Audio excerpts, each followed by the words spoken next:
Let's go. Squat, pull together. 1. Up. And you're going to pull the bell back with your arms and your lats until your wrists come to your crotch. And then you're going to drive your legs straight, and that's going to propel the bell up to about chest height. Clean. Now, with this movement, you'll probably want to wear wristbands if you're first learning it. And then in time, when you get the timing of the technique, it'll become second nature, and you won't need these anymore. Pull. Squeeze it up. Left arm under. Rotate. Push down through the right arm on the block to rotate to your left. Reach up, look up. So the opposite side oblique and trunk muscles are working to keep us from tilting.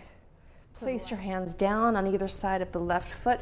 Tuck the right toes. Lift the left foot up behind you again. And come to feet hip width. Step forward, fall, chop. Push back with that leg. Chop. As you send your hips back, you'll touch. And then stand. Good. Not forcing anything, just letting that pendulum do its thing. Slowly. Reaching under, let your trunk rotate, pull it up. Down and up, and then 4 knees in with the gliders. 1, 2, 3, and 4. Your body is not a brick wall, all right? So it shouldn't bang you. It shouldn't bang your wrist. It shouldn't bang your shoulder.